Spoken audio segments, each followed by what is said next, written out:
I teach CS for CS. Also, awesome to have more teachers around here. That's we have a number of folks who teach who hang out about here, including me sometimes. But oh, okay.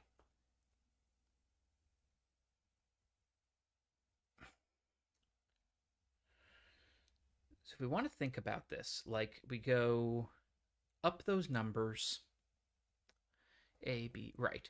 So as the numbers increase, like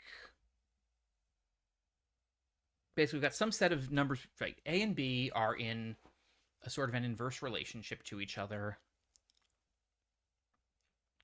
The question is, okay, I don't expect the answer. No, the answer could reasonably be using a very large number of one or a very large number of the other and not many of the other. So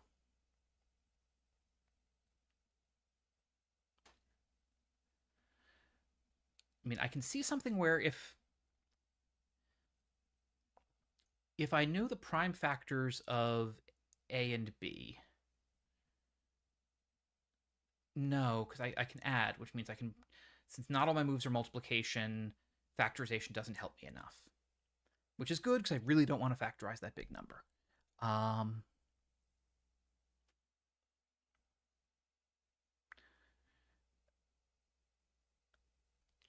I mean, one of the questions here is, can I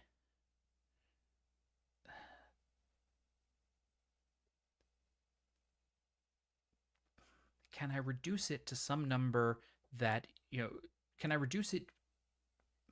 No, I'm trying to imagine if there's a way that I could do something with A and B that would give me chunks I could almost pull off the main number. But the problem is I can combine A and B in arbitrary combinations.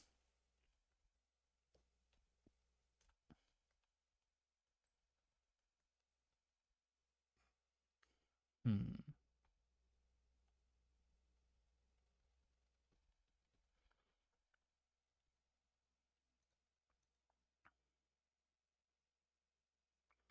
All right, let's see what we can do here.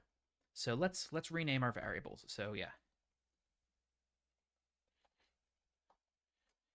tx equals big A ax plus big B bx, and ty equals big A ay plus big B by. All right, and in fact, I want to switch this over here. Cap big Tx little a ax little b bx, so that only lowercase things are variables. Ty equals little a ay plus little b by. Okay. So now, if I want to try to bring these things in terms of each other, let's see what we can do with. Actually, hang on.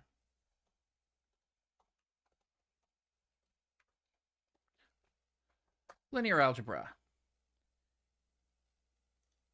Wikipedia, you gonna suck? Yeah, wonderful history. Gaussian elimination for using solving simultaneous linear equations, system determinants, Leibniz. Okay.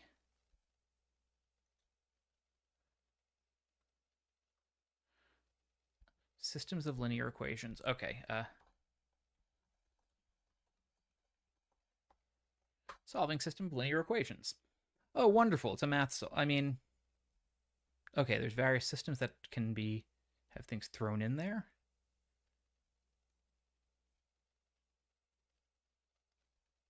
Okay, there's tools. Okay, actually here. The simplest method is to repeatedly eliminate variables. Yep. Okay. Two equations and two variables. Actually, this is basically perfect. Okay. Simple non-trivial example. Two equations, two variables. Okay. So 2x plus 3y equals 6. Because, yeah, I have constants here, but constants are just constants. So, all right. So solve the top equation for x in terms of y, or a in terms of b. Okay.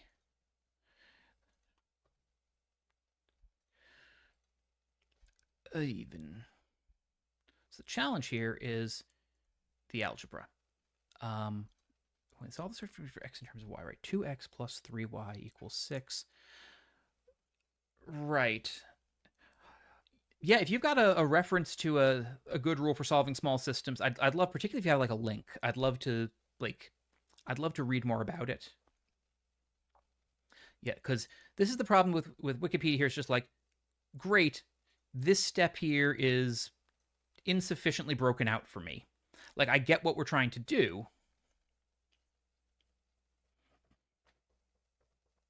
but okay.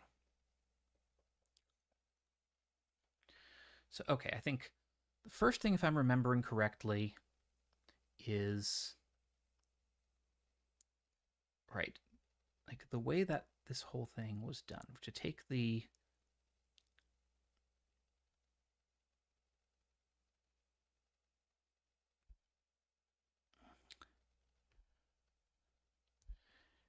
yeah, I just do not properly understand the substitution rules of algebra.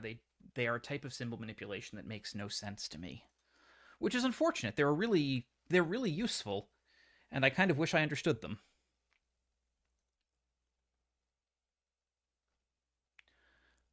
Okay.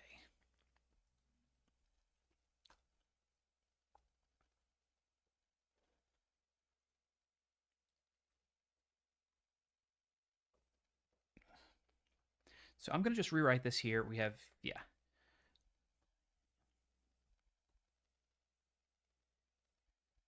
So we're going to call these, yeah, U, V, W. No, actually, hang on. Let's call these, no,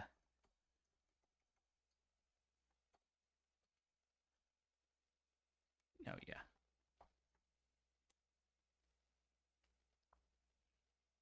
Okay, yeah, I'd like some symbols that are just easier for me to manipulate. Actually, yeah. This will be T, and this will be, oops, this will be U.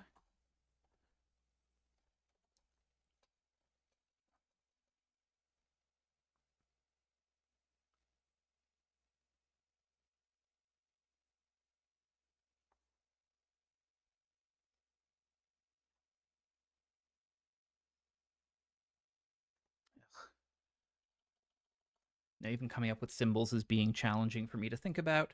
Oh, it's Kramer's rule. All right, I can also search for that. Kramer's rule. Linear algebra. Kramer's rule is an explicit formula for the solution of a system of linear equations with as many equations as unknowns, valid whenever the system has a unique solution. It expresses the solution in terms of the determinants of the square coefficient matrix and Okay.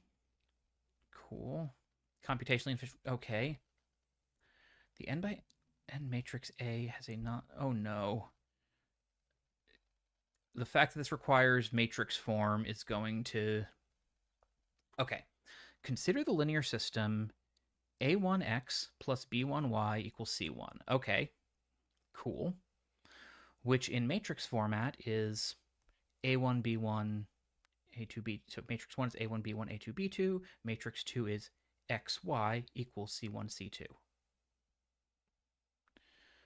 Assume a1 b2 minus b1 a2 is non-zero.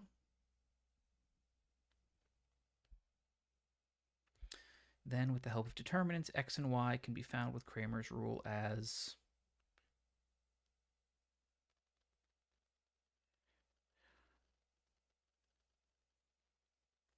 okay. So Kramer's rule is in fact giving me a literal formula here.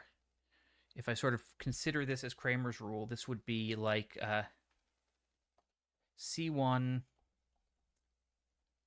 X A1 Y B1. And then this would be C2 is X A2 Y B2. Okay, I don't understand how this works, but I think I can use an equation that I don't understand. So via those transformations, what we end up with is X equals... Okay, so X, then that means that, yeah, X equals C1 times B2 minus B1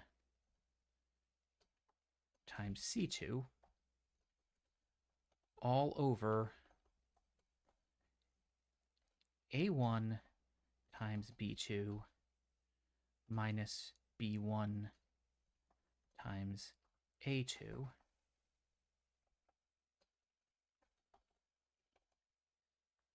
Oh, excellent. Advent of code, an explanation of the mathematics. Get linear algebra, quick refresher on how this works. Yep. So let's equate for x, we have two equations, two unknowns, whichever method. Natural and Cramer's rule, a theorem from linear algebra. Generally kind of a bad way to solve a system of linear equations. More to use theory. Yep. Not cover how it works, but ooh, 3 blue, 1 brown is a video on Cramer's rule. Let's go ahead and I will take a look at that later. Nice.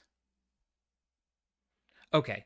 And yeah, okay, they are just applying it the same way I am by using the rule without describing the understanding. I suspect they do understand it, but cool. I can look at that a bit more later.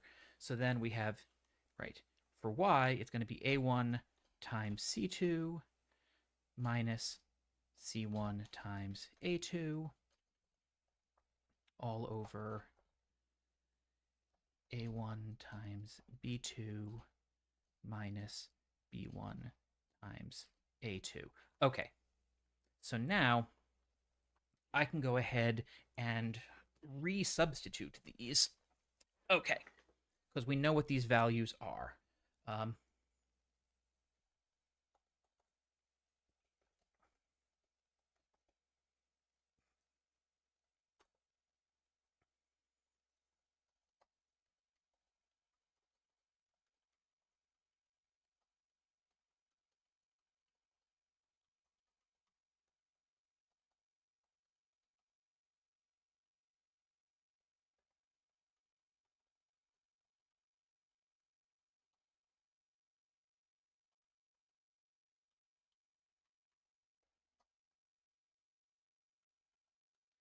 I'm perfectly happy to use an equation I don't fully understand. Oh, yeah.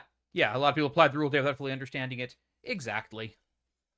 But yeah, I did not realize that there were some of these rules lying around linear algebra that kind of give you the pieces. I'll try to format that a little bit better later, but actually I need to unformat that so I can see my equations. Okay, so that means basically, let's just go ahead and name some variables. So var a1 is going to be equal to a press dot right. So all of my x's and y's, x equals r. No, x equals c, y equals r. So it's going to be, yeah, AC, the x's are c's, and right. Because I'm doing this in columns and rows because of a thing from earlier in the data set.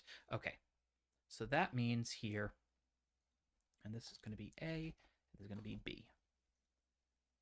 Okay, so A1 is going to be apress.columns. Well, thank you for the help, T-Carcass, and yeah, this is what I do hereabouts this month. Hopefully I will catch you another time. Okay, A1 is apress.c. Var. Thanks for the follow. A2 equals apress.r. Okay. Var b1 equals bpress.c. Var b2 equals bpress.r. Okay, then var c1 equals target.c. Var c2 equals target.r. Okay, so now having done that, we can say that A equals C1 times B2 minus B1 times C2. Hang on. A presses equals C1 times B2 minus B1 times C2, quantity, all over A1 times B2 minus B1 times A2.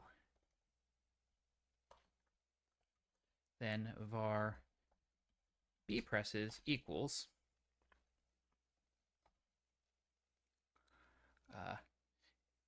A1 times C2 minus C1 times A2, all over quantity A1 times B2. Oh, hang on. I need some interior parentheses there to keep things from being sad. Yep. Minus B1 times A2. Okay, we could have reused that bottom. It's the same in both of them. But okay. So now the question that I've got here is going to be, display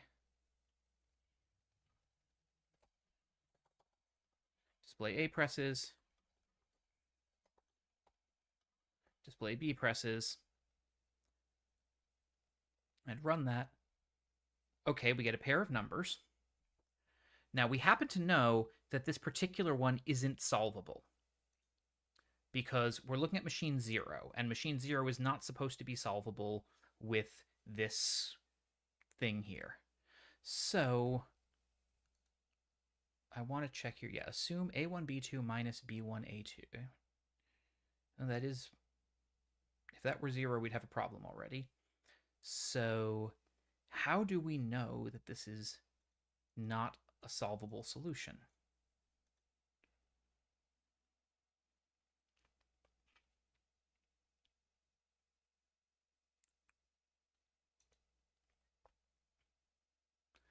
I mean, I suppose one question here would be,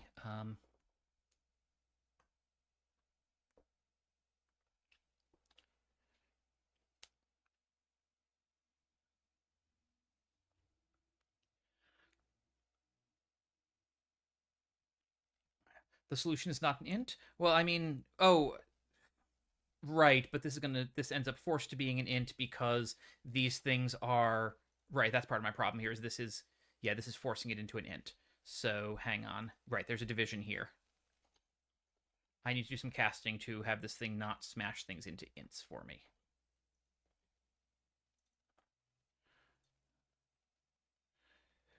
Operators.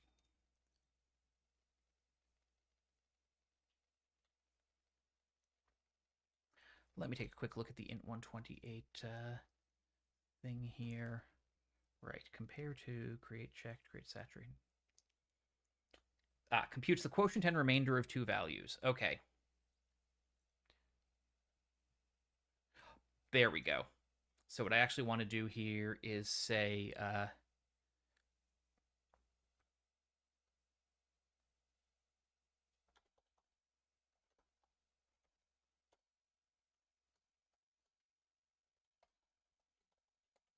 int128.divrem. Okay.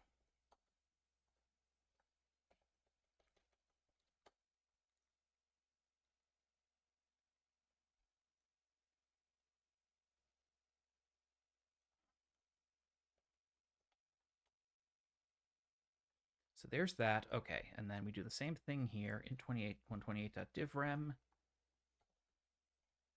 And then we can just strip that stuff out there and replace it with a comma. Okay, so now what we need here is, and that var is going to be, quotient remainders. Let's run this again. Yep, we have remainders. So that's our problem there. Okay. But if we go to big machines 1, which should solve, yep, the remainders are things. So, all right. If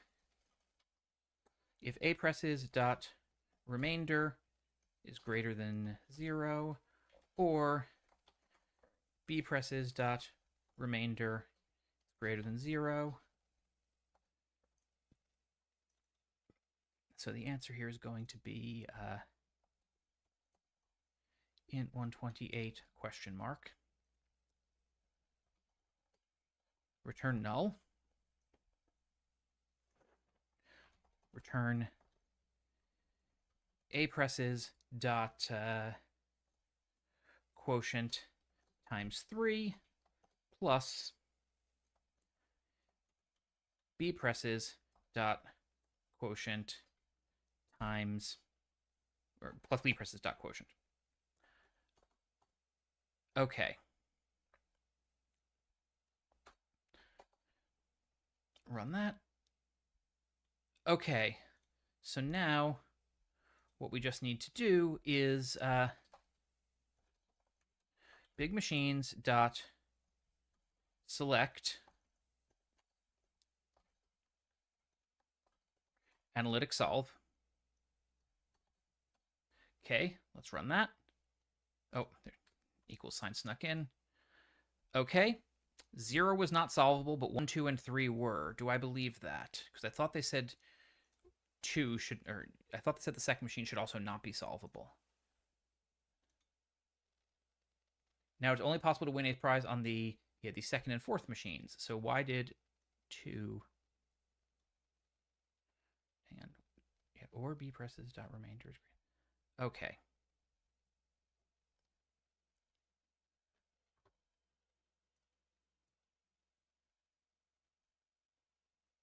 Okay, use the correct prize coordinates.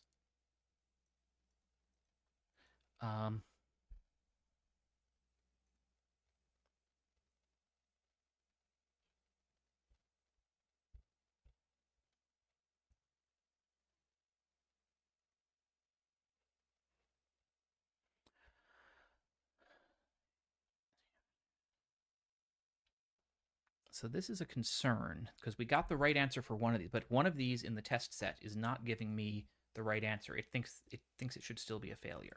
So yeah.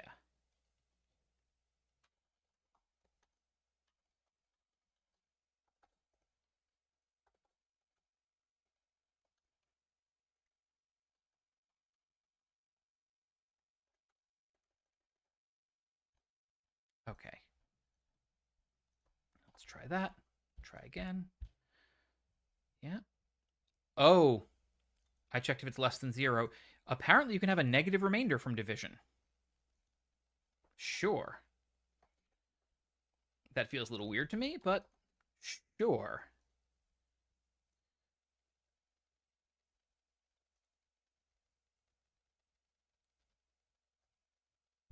I definitely would not have expected a negative remainder, but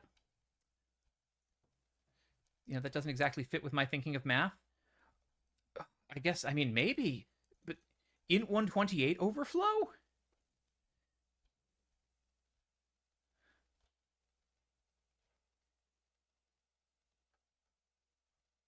Okay.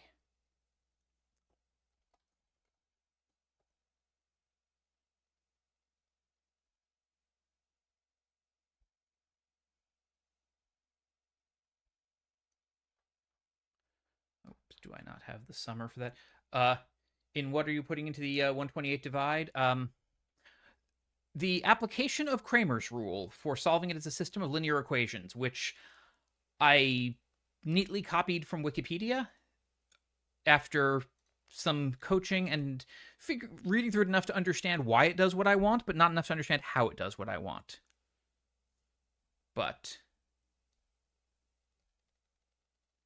I'm giving it some very large values, though. That is expected. So, okay.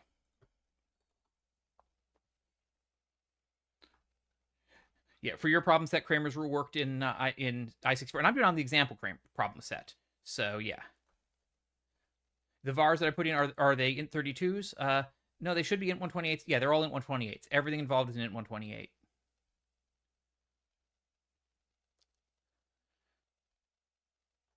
All right. Well, let's hang on. Control Shift F sum. I know I wrote a summer around here somewhere. There it is. Day 7. I have my large number summer. Because sometimes we just need to sum very large numbers. Okay.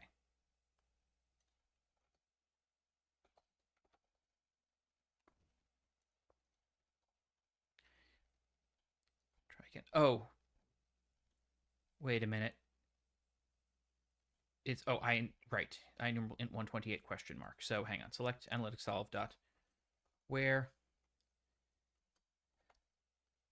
I goes to I is not null dot sum.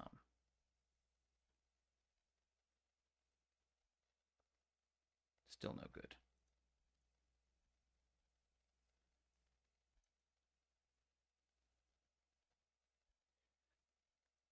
Okay. So we can do that. Yep. Oh, I guess what I can just say here is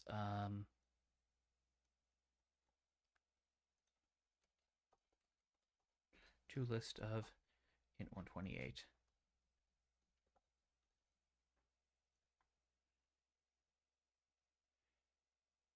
Does not contain a definition for is it as list? No.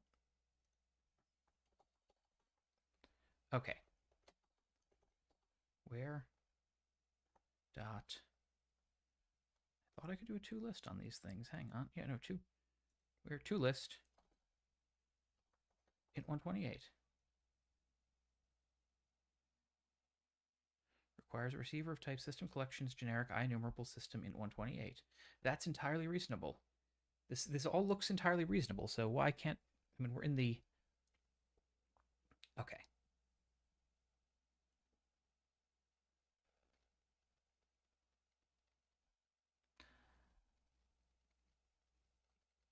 All right. How did I strip nulls upstairs here? I did similarly here. Yeah, where a goes to a is not null dot sum. Yeah, this is how I did it. The problem is apparently that is not null thing does not have everything I need when we are using int 128s. Okay. So I basically need to do a little bit of type conversion here first of all. So okay, first we're going to select these big machine select analytic solve dot where oh actually hang on where int 128 I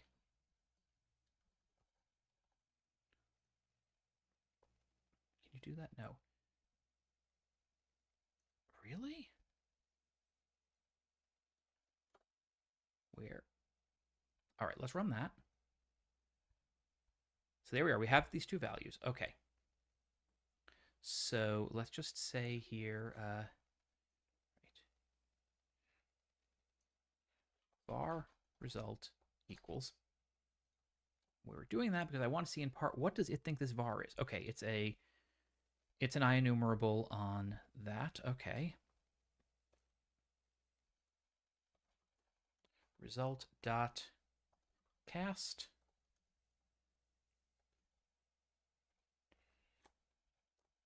int 128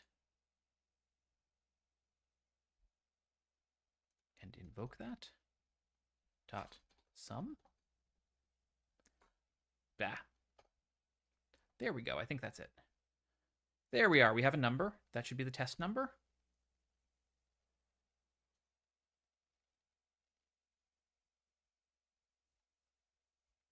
Can I see?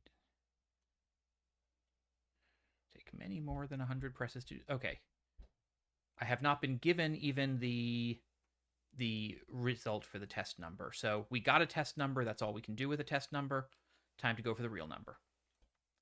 Collapse the data section, go to the selector, go to full data. Okay, you have the test result. Let me look at my test result again there before I do that. That does look a lot like... Yeah, okay, that is the same result that you put in chat. Thank you. So here we go. Did I just miss where they gave that to us, or is that just something that you knew from having done it?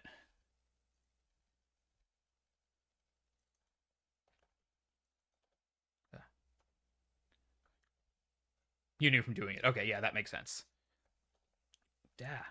Excuse me, I want to copy just the word full data, and I want to replace just the word partial data.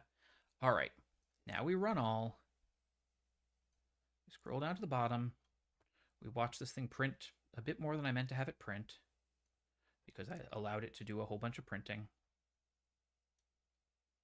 And we get a number at the very end. We copy that number. We paste it here, and it's too low. Okay.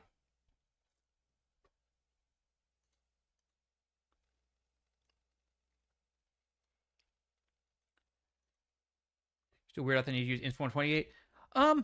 I mean, I just jumped straight there when I was done with when I knew that I couldn't fit it into a normal int. I was just like, okay, I'll give myself big data. I could probably have used int 64, but you know, I had int 128 available, so I was just like, let's go with it. Okay. So, right, given all of this, right, the analytic solution here. Yeah. It's kind of the classic software engineering overkill of I just grabbed the largest data structure I could in the hopes of not having to deal with it again, which may not be what I wanted. Okay.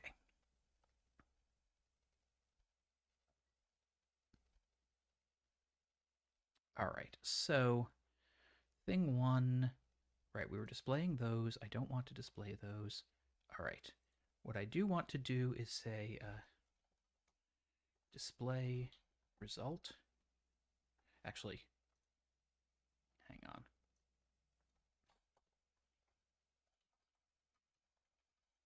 Raw result equals big machine select analytic solve. Because I'd kind of like to be able to look at that. Then result equals raw result where that isn't null. Then we're going to cast that into int 128 and sum it. Okay, so what I want to do here is I just want to see here print raw result dot count. Sorry, print needs to be capital. And also print result dot count. Okay. Try again. Okay, so there were 319 things in the data set. 141. Let me just double check up here in part 1.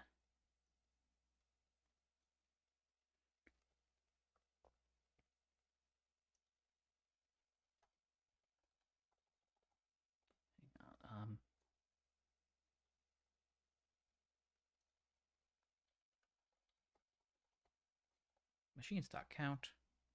Sorry, hang on. Run all. Oh, semicolon means it won't print. 319. Okay, there are 319 machines.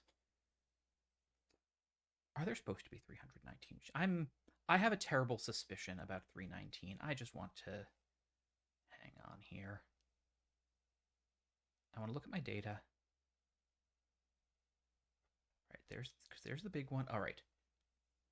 What I want to see is, so let me look at my data set here. The very first one is that, because one thing that would be easy is if somehow one of these had gotten trimmed or truncated in some way. So I'm going to collapse this again. Don't need it there, got it over there. Just come on right over to here where I was actually here, hang on. You're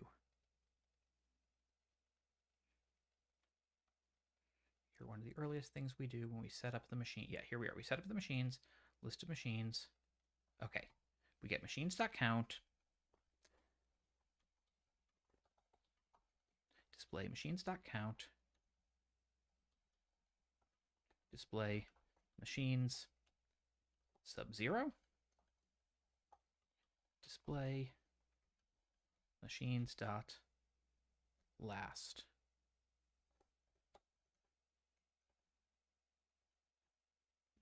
Here, be even. Machines.first, machines.last. All right, run that.